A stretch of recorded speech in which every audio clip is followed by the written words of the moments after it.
Bonjour à tous, on est très heureux avec Rebecca de vous retrouver ce matin pour notre temps de célébration et on vous invite justement à prendre avec nous ce premier chœur qui dit célébrer, nous venons célébrer, nous venons pour louer notre Sauveur et notre Seigneur Jésus-Christ. Alors réjouissons-nous maintenant parce qu'il est digne d'être célébré.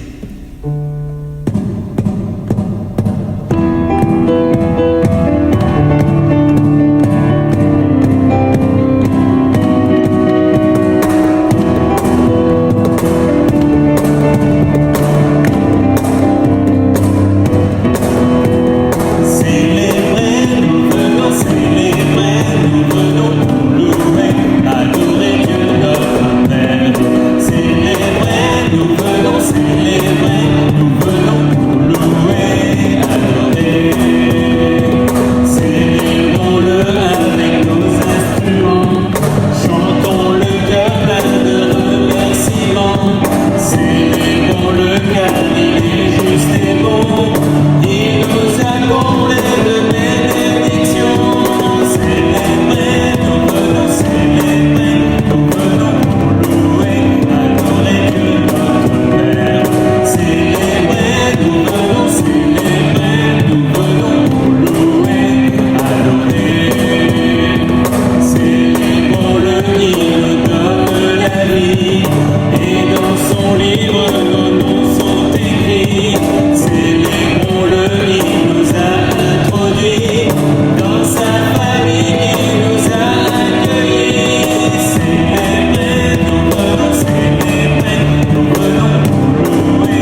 mais c'est toi qui es venu jusqu'à nous. Tu nous as tendu la main, tu nous as sauvés, tu nous as libérés. Tu as changé nos vies. Seigneur Jésus, tu nous as donné un avenir, de l'espérance sur cette terre, mais aussi pour l'éternité. Alors nous voulons te dire merci de tout notre cœur, Jésus. À toi la gloire, à toi la louange, à toi la puissance. Et que ce matin encore, tu sois loué, adoré, célébré par tout ton peuple. Merci pour tout, Jésus. Nous voulons te dire que nous t'aimons.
Nous allons maintenant écouter sa parole qui va nous être annoncée par le pasteur David Claric de l'Assemblée de Dieu d'Épernay et on lui laisse toute la place. Que le Seigneur nous bénisse. Bienvenue à vous, Église de Cavaillon. Je suis très heureux d'être avec vous ce matin, même si on est en écran interposé. Je suis le pasteur David Claric de l'Église d'Épernay. Je bénis Dieu pour ce temps qui m'est offert et je remercie votre pasteur Mathieu pour la possibilité qu'il m'accorde de pouvoir vous partager la parole de Dieu. Ce matin, j'aimerais vraiment vous partager la prédication de la parole de Dieu en toute simplicité. Je veux vraiment qu'on puisse se sentir vraiment comme si nous nous connaissions depuis de longues dates. On est entre nous, on est entre amis, même si l'écran semble mettre une forme de distance entre nous. Essayons de faire tomber ces barrières et de partager d'une manière très simple ce que la parole de Dieu veut nous enseigner ce matin. Aujourd'hui, j'aimerais aborder un texte avec vous que sûrement vous avez déjà entendu dans de nombreuses circonstances. Le texte du Fils prodigue. Et en général, lorsqu'on prend le texte de Luc, en tout cas, on partage essentiellement la pensée du Fils prodigue qui s'en va et qui revient au salut, etc.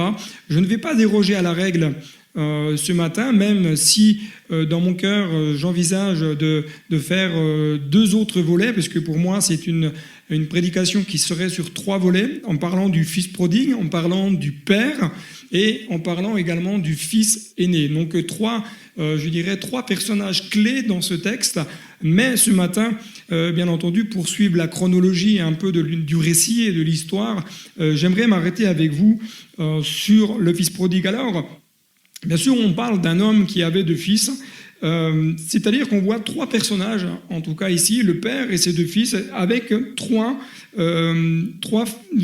caractères différents qui vont nous donner 3 leçons différentes dans ce texte. Les 2 fils nous révèlent 2 personnalités. Ils sont également, ils nous révèlent qu'ils ont un même statut, c'est-à-dire qu'ils sont des enfants légitimes de leur père. Et les 2 fils avaient un accès à la totalité du domaine paternel, et pourtant. Alors, ensemble, lisons le texte de l'évangile de Luc, chapitre 15, versets 11 à 32. Un homme avait 2 fils. Le plus jeune dit à son père : « Mon père, donne-moi la part de bien qui doit me revenir. » Et le père leur partagea son bien.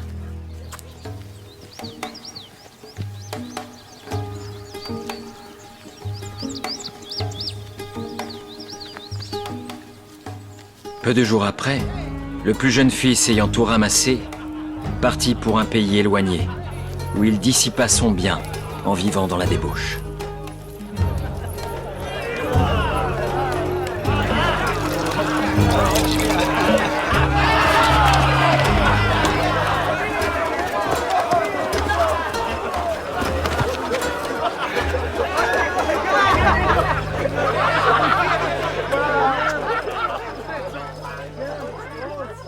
Lorsqu'il eut tout dépensé, une grande famine survint dans ce pays, et il commença à se trouver dans le besoin.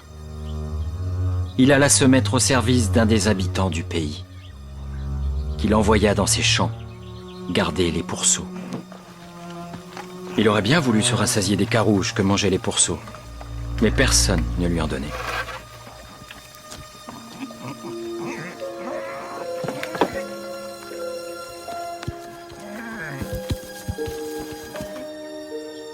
Étant rentré en lui-même, il se dit : « Combien de mercenaires chez mon père ont du pain en abondance ?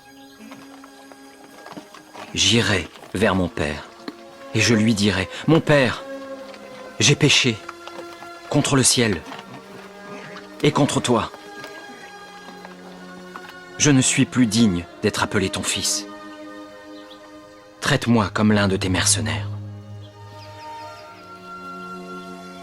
Et il se leva et alla vers son père. Comme il était encore loin, son père le vit et fut ému de compassion. Il courut se jeter à son cou et le baisa. Le fils lui dit, « Mon père, j'ai péché contre le ciel et contre toi. Je ne suis plus digne d'être appelé ton fils. »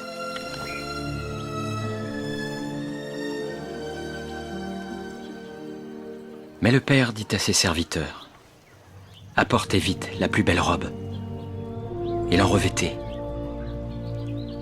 Mettez-lui un anneau au doigt et des souliers à ses pieds. Amenez le veau gras et tuez-le, mangeons et réjouissons-nous. Car mon fils que voici était mort et il est revenu à la vie. Il était perdu et il est retrouvé. » Et ils commencèrent à se réjouir. Tout d'abord, voyons la situation familiale. Il semble que cette famille, d'un point de vue matériel, ne manquait de rien.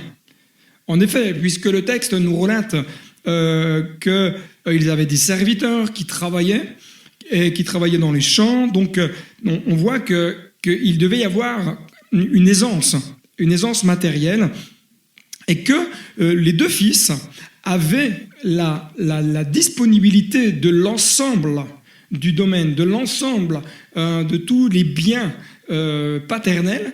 Et ce qui peut nous amener à une interrogation, c'est celle-ci en tout cas, c'est comment est l'entente entre les deux fils. Il y a l'aisance matérielle, mais ce qui m'a interpellé, c'est de me dire, mais le texte ne nous en parle pas, mais quelle était l'entente entre les deux fils? On voit la réaction du fils aîné lorsque le plus jeune revient, mais avant, on n'en parle pas. On ne nous parle pas si c'était deux frères qui s'entendaient très bien, s'ils étaient de caractères opposés, s'ils étaient constamment en train de se chicaner ou pas, mais malgré toute l'aisance, malgré tous les biens, le plus jeune va dire, mais moi, il y a quelque chose qui me manque. Il y a quelque chose, je veux autre chose. Et le focus que je vous propose, en tout cas ce matin, c'est celui que nous allons faire donc sur le plus jeune fils. Ce dernier semble avoir souhaité, à un moment donné de sa vie, c'est-à-dire de fixer ses regards sur autre chose. Il semble qu'à un moment donné, ce jeune garçon aspire à l'aventure, aspire comme à une forme d'émancipation. Il aspire à découvrir la vie, il aspire à goûter à d'autres valeurs que celles qui sont peut-être communiquées dans sa famille. Il aspire même, je dirais, à d'autres ambitions.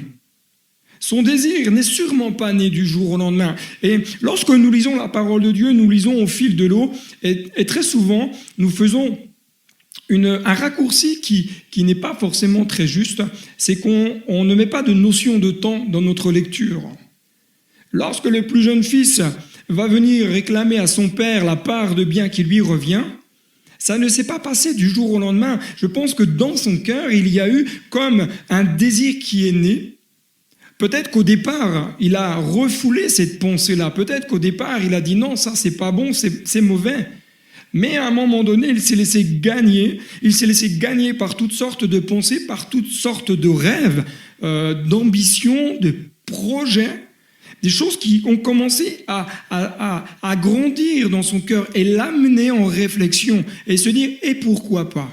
Et pourquoi pas peut-être expérimenter autre chose? Et pourquoi pas me projeter dans quelque chose? Lorsque je regarde ceux qui sont autour et qui réussissent, pourquoi moi je ne pourrais pas faire pareil? Pourquoi moi je ne pourrais pas réussir de cette même manière?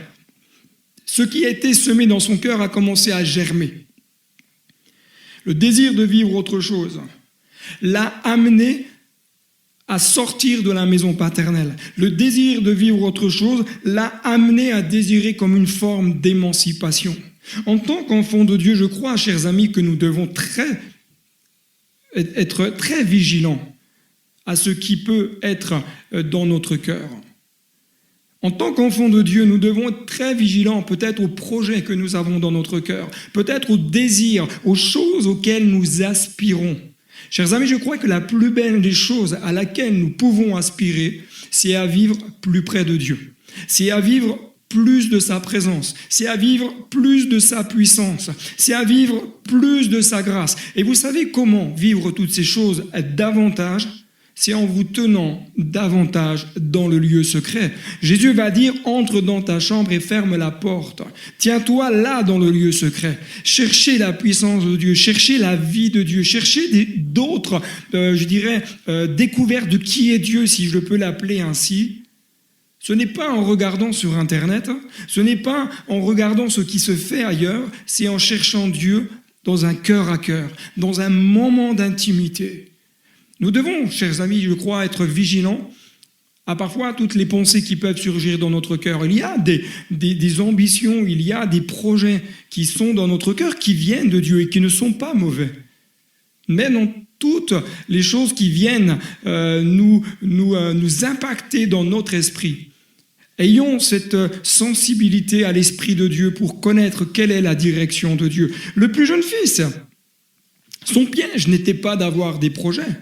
Son piège a été plutôt l'objectif d'avoir de tels projets. Quels étaient les types de projets qu'il avait ? Je crois, frères et sœurs, que la Bible, elle nous dit d'ailleurs que le cœur de l'homme médite sa voix, mais c'est Dieu qui dirige ses pas. Et Dieu ne dit pas que c'est mal de méditer sur sa voix. Ce que Dieu nous indique, ce qui n'est pas bon et ce qui doit être un axe de vigilance, c'est de laisser Dieu nous diriger, c'est de laisser Dieu nous guider. Le plus jeune dit à son père, « Donne-moi la part de l'héritage qui doit me revenir. » Le père leur partagea ses biens. Peu de jours après, le plus jeune fils ramassa tout et partit pour un pays éloigné. L'héritage que le plus jeune fils réclame est en réalité disponible normalement qu'à la mort de son père. Et pourtant, il va aller voir son père et lui dit, mais père, donne-moi la part qui doit me revenir. Et ce qui est quand même étonnant dans notre texte, c'est que le père, en tout cas le texte ne dit rien de plus, le père ne dit rien.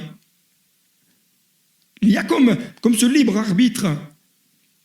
Le père ne force pas son enfant. Le père ne force pas son enfant à dire non, tu dois rester à la maison.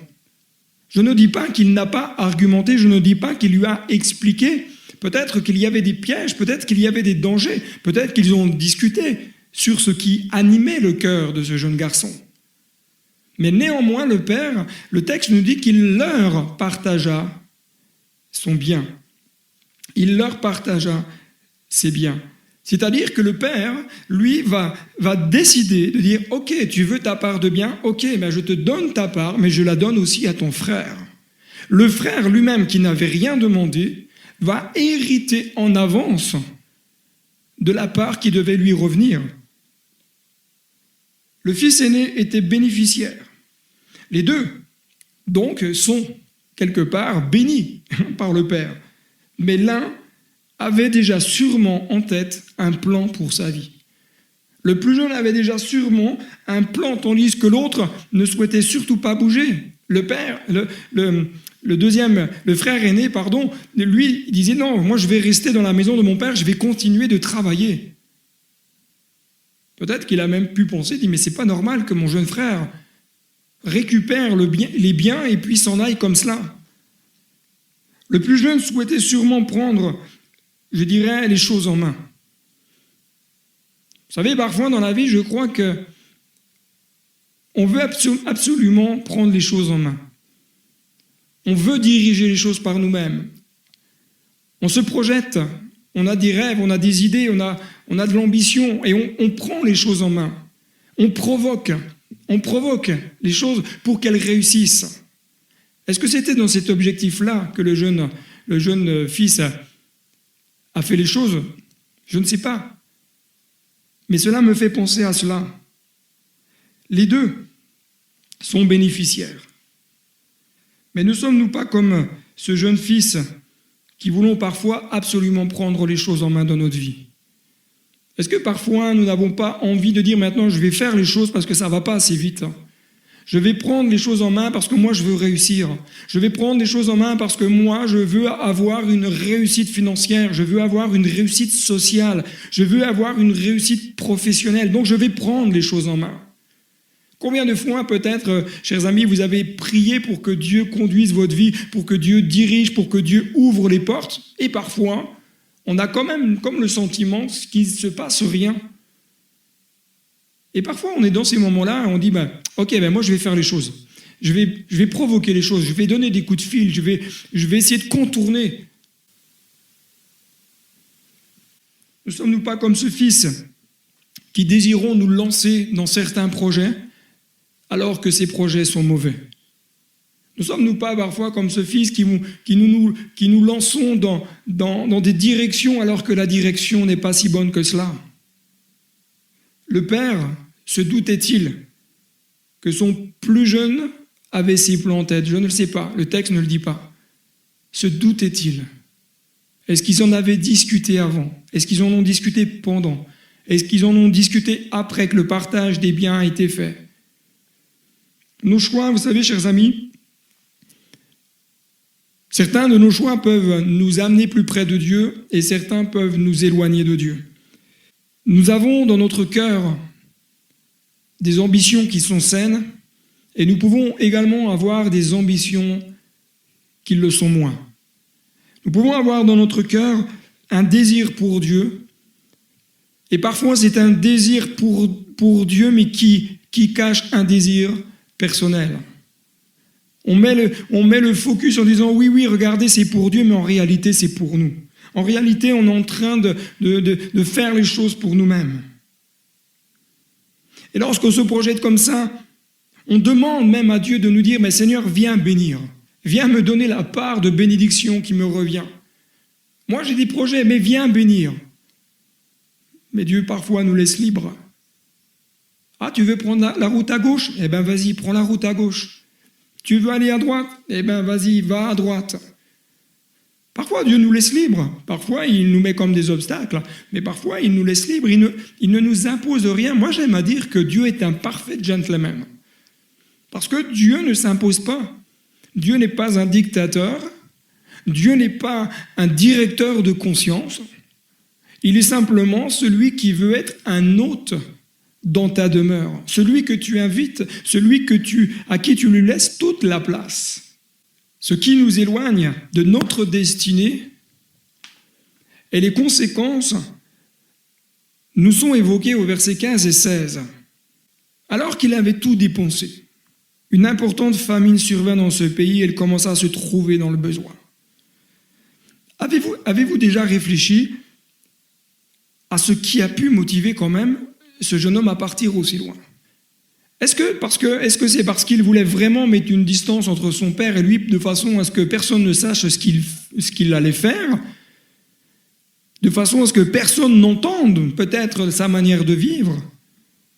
Pourtant, ce qui m'interpelle, c'est que même si le fils s'est éloigné avec une distance assez importante, il restait le fils de son père. Il restait toujours le fils de son père. Même s'il s'est écarté du chemin, peut-être que le père avait prévu pour lui, peut-être que le père avait prévu pour lui de lui donner une certaine autorité dans la maison familiale, un certain job, etc. Même si le fils a décidé de faire autrement, il est resté le fils. Il est resté le fils que le père aime. Ce n'était certes pas la volonté de son père que le fils s'en aille. Ce n'était certainement pas la volonté que le fils parte aussi loin et vive dans la débauche. Ce n'est pas la volonté. Mais pourtant, même si le fils a vécu dans la débauche, même si le fils a dilapidé tous ses biens, même si le fils a été mené plus bas que terre, il est resté le fils de son père. La Bible dit que survint à un moment donné comme une famine. Et cette famine, notez bien ceci, c'est qu'elle n'est pas la conséquence du choix de vie du fils. La famine n'a rien à voir. La famine va venir impacter la vie de ce garçon parce qu'il a fait des mauvais choix, parce qu'il a dilapidé ses biens, mais en aucun cas c'est la conséquence entre guillemets, de son péché. C'est la conséquence de ses choix de vie. Les épreuves, parfois, chers amis, peuvent venir nous impacter. Les épreuves peuvent venir nous toucher. La Bible dit que le soleil se lève sur les bons comme sur les méchants. C'est-à-dire qu'il y a une bénédiction qui est sur les bons et sur les méchants, mais de la même manière, la pluie tombe sur les bons et les méchants. Gardons-nous, chers amis, de dire, mais jamais je ne serai touché par tel problème, jamais je ne serai touché par telle maladie, jamais je ne serai touché par telle difficulté. Ce n'est pas parce que je suis enfant de Dieu que je suis impérativement gardé de toutes les difficultés de la vie. Mais je sais qu'au sein de la difficulté, j'ai un grand Dieu. J'ai un Dieu qui va m'aider, j'ai un Dieu qui va agir. Et il est évident que si je choisis de vivre d'une manière incorrecte, si je choisis de vivre d'une manière qui n'est pas conforme à la pensée de Dieu, bien sûr, lorsque parfois la difficulté vient, je risque d'en payer le prix. Lorsque nous décidons de nous éloigner de la maison du Père, il est évident qu'il y aura toujours des conséquences. Il y aura toujours des conséquences à cela. J'aimerais simplement peut-être te poser une question. Qu'est-ce qui t'a peut-être conduit à t'éloigner de la maison du Père ? Je ne sais pas, vous savez, aujourd'hui on peut être dans l'église, on peut être dans la maison de Dieu et pourtant être très éloigné. On peut être dans l'église et pourtant ne plus faire partie du corps qui est l'église. Et il y a des raisons qui parfois nous éloignent de la maison du Père. Peut-être une dispute, peut-être quelqu'un qui t'a blessé, peut-être un désaccord, peut-être l'isolement dû au confinement que nous venons de vivre. Peut-être qu'il y a de l'amertume, peut-être qu'il y a une absence de pardon, je ne sais pas. Mais remarquez que l'éloignement de la maison du Père va finir par couper le Fils de toute la relation, de toute la communion avec son Père. L'isolement, les mauvais choix, les mauvaises rencontres, toutes ces choses vont amener une perte de bénédiction, vont venir impacter la santé et la vie physique de ce jeune garçon. Non seulement ça va venir impacter sa vie physique, mais ça va venir aussi impacter son âme. Ça va venir impacter sa vie profonde, intérieure, sa vie émotionnelle. Peut-être que tu es comme ce fils, peut-être que tu es éloigné du Père, peut-être que tu es éloigné de la maison. Peut-être que tu as fait des mauvaises rencontres.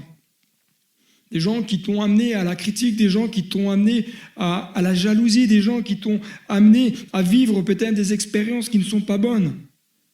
Ta santé a pu même être touchée et impactée. Et pourtant, Dieu a un plan pour toi. Dieu pourtant veut t'amener à vivre autre chose. Tu es peut-être comme ce jeune homme qui sent, mais personne ne veut m'aider. J'ai faim, j'ai plus d'argent, mais personne ne veut me donner à manger. Comment je fais ? Si seulement je pouvais manger de toute cette nourriture que mangent les cochons, mais personne ne m'en donne. Tout le monde me voit dans la misère, mais personne ne me tend la main. Combien parfois on a ce sentiment d'être seul, abandonné ? Ce qui conduit au changement, c'est ce que le Fils va dire, il se mit à réfléchir. Vous savez, je crois que, chers amis, il y a des temps dans la vie, il faut savoir s'arrêter et se mettre à réfléchir. S'asseoir simplement peut-être sur un banc et réfléchir. Réfléchir à son existence, réfléchir à sa vie, réfléchir aux choix que nous avons faits, réfléchir à ce que nous avons fait, à ce que nous avons dit et se poser les bonnes questions. J'encourage énormément de personnes aujourd'hui à prendre ce temps de laisser le Saint-Esprit venir parler dans ces moments de réflexion personnelle. Parce que je crois que le Saint-Esprit vient mettre en lumière ce qui a besoin d'être mis en lumière afin de nous aider à comprendre ce que le Père attend de nous. Dans ce temps de réflexion, il va réfléchir, il va dire, mais combien d'ouvriers chez mon Père ont du pain en abondance et moi ici je meurs de faim quelque part, mais ma condition elle n'est pas normale. Et ma condition elle n'est pas normale, j'étais mieux avant. Je vais donc retourner chez mon Père et lui dire, mais Père, voilà, j'ai péché contre le ciel et contre toi, je ne suis même pas digne d'être appelé ton fils. Il se lève et il s'en va. Ce qui conduira le fils à la réflexion, c'est l'épreuve. L'épreuve nous amène à la réflexion. Et je bénis Dieu parfois pour les temps d'épreuve, même si ça fait mal. Je bénis Dieu parfois pour les temps de désert que nous pouvons traverser, parce que ça nous amène en réflexion, ça nous amène à chercher le cœur de Dieu, ça nous amène à chercher sa face. Nos situations difficiles sont souvent le résultat de nos choix, et c'est souvent dans les situations difficiles que nous faisons les bons choix aussi. Parce que dans ces moments-là, on va dire, mais Seigneur, j'ai plus que toi. Oui, peut-être j'ai péché, mais Seigneur, je reviens. Si Dieu permet certaines situations, certaines difficultés dans ta vie, bénis Dieu. Le roi David va dire dans le psaume 139, « Sonde-moi, ô Dieu, et connais mon cœur. Éprouve-moi et connais mes pensées. Regarde si je suis sur une mauvaise voie et conduis-moi sur la voie de l'éternité. » La réflexion personnelle est très importante, mais je pense que nous devons apprendre à ce que cette réflexion soit centrée sur Dieu et conduite par Dieu, par le Saint-Esprit. Parce que le Saint-Esprit, son rôle, son ministère, c'est de nous guider, c'est de nous éclairer, c'est de nous rappeler la parole de Dieu, de nous rappeler quelle est la volonté du Père. Ne faisons pas abstraction de l'œuvre du Saint-Esprit. Ne cherchons pas à réfléchir avec nos raisonnements, mais laissons Dieu nous interpeller. C'est l'Esprit de Dieu qui veut nous amener à réaliser en profondeur ce qui a besoin de changer, ce qui a besoin d'être mis en lumière, ce qui a besoin peut-être d'être enlevé. Sonde-moi, ô Dieu, et connais mon cœur. Éprouve-moi et connais mes pensées. Le Fils va reconnaître ses erreurs, il va reconnaître qu'il s'est planté complètement, mais il va avoir aussi ce sentiment d'indignité. Un sentiment qui est bien présent, un sentiment qui l'amène à une conviction, à une tristesse profonde, qui va l'amener à dire « mais moi je ne peux plus rester dans ma situation, il faut que ça change ». Je voudrais juste te rappeler que Dieu est venu pour les êtres imparfaits dont moi je suis le premier. Jésus n'est pas venu pour les êtres parfaits, Jésus est venu pour les êtres imparfaits dont je suis le premier. Je fais des erreurs, j'ai fait des erreurs, je ferai sûrement encore des erreurs demain et j'espère pas en faire, mais je sais que Jésus est venu pour moi, pour m'aider justement dans ma faiblesse, pour m'aider à sortir de mes situations difficiles. Le Fils va dire « je ne suis plus digne d'être appelé ton Fils ». Et combien de fois, chers amis, lorsqu'on réalise qu'on a péché, lorsqu'on réalise qu'on a fauté, combien de fois on dit « mais je ne suis pas digne, ça y est, c'est fini, je ne suis plus enfant de Dieu, je ne suis plus sauvé ». Mais non, ce n'est pas parce que tu as mis un genou à terre que tu n'es plus enfant de Dieu. Ce n'est pas parce que tu as peut-être chuté que tu n'es plus enfant de Dieu. Je fais la différence entre celui qui chute et celui qui vit dans le péché. Celui qui se vautre dans la boue du péché. C'est complètement différent de celui qui est tombé dans la boue et qui a envie de s'en sortir. Il dit « mais c'est pas normal, je suis sale, c'est pas ma place, c'est pas mon identité ». Le Fils va faire demi-tour. Il va se lever, il va aller vers son Père. Et son Père fut rempli de joie. Il courut, nous dit le texte, et avec compassion, il va se jeter autour. Il va prendre son Fils par les bras comme ça, il va l'enlacer, il va dire « waouh !» Moi, je ne sais pas comment le Fils a réagi quand il a vu son Père courir comme cela. Quelle était la réaction du Fils ? Je pense, moi, personnellement, qu'il y a eu un sentiment d'indignité à ce moment-là. Un sentiment de tristesse profond. Un sentiment où il revient, il est parti avec des beaux vêtements, il est parti avec de l'argent, il revient sale, puant, excusez-moi si je le dis comme ça, sale, puant, avec des habits qui n'étaient pas des habits de dignité, et avec toute une vie derrière lui où il a expérimenté des choses anormales. Il revient avec un lourd passé, et pourtant quand le Père le voit, il voit son Fils. Sûrement, il ne devait pas sentir très bon. Il devait être sale. Et pourtant, le Père va se jeter à son cou. Parce que ce que le Père voit, c'est son Fils. Et il est heureux de voir son Fils revenir à la maison du Père.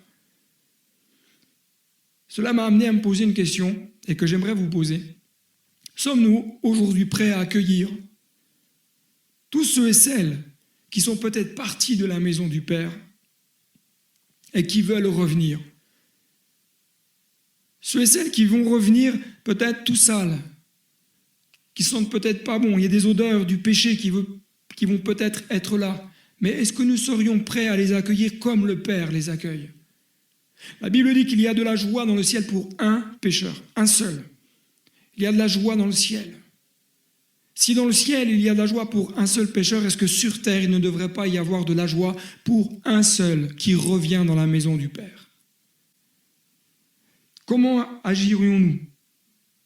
Comment nous réagirions? Est-ce que nous les pointerions du doigt? Est-ce qu'on leur dirions, mais ouais, toi, je t'avais dit, ça, voilà, tu t'es planté, je te l'avais dit, ça te sert de leçon maintenant? Est-ce que tu vas lui dire peut-être, bah toi, je t'avais averti? Ou est-ce que tu vas être de ceux qui vont dire, bienvenue à la maison?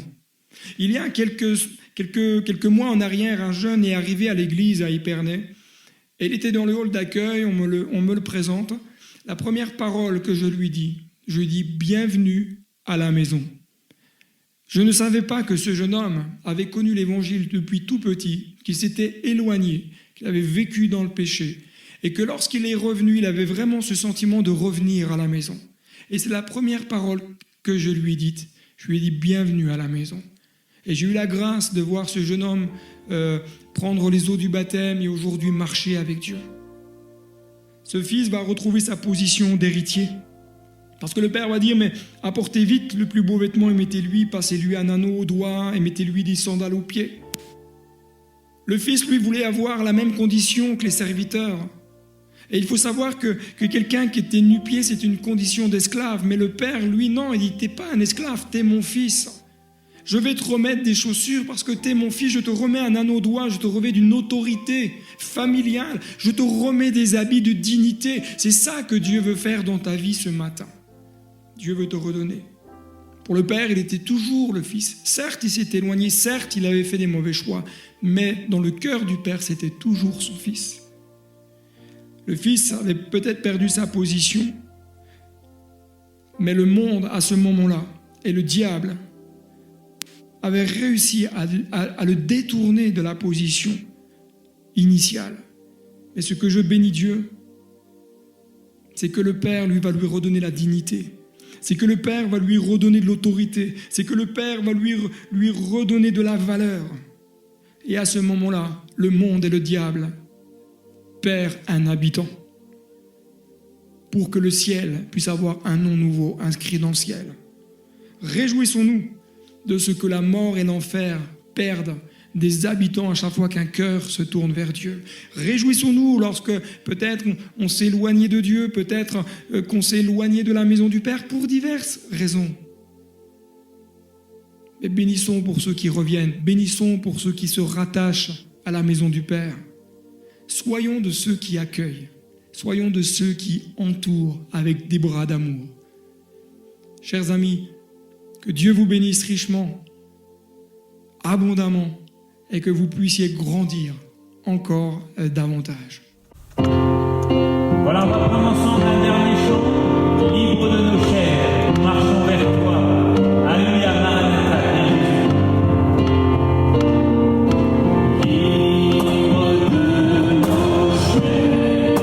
vers toi. Ta main souveraine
cette nouvelle semaine. Eh bien, nous nous retrouvons le mardi à 19h30 pour notre temps de prière sur Zoom, l'application Zoom. Merci d'être présent dans ce moment. Ensuite, jeudi soir à 20h30, nous aurons un temps de méditation et de réflexion autour d'un sujet de la Bible qui sera le thème « Le cri du cœur de Dieu ». Et ce sera le pasteur Tara Nyangabangalo de la DD de Chaumont qui fera ce partage, cette méditation. Et on se retrouve dimanche prochain à 10h30 pour notre temps de célébration. On vous salue, on vous dit aussi que vous nous manquez. Soyez bénis et à très bientôt. Au revoir.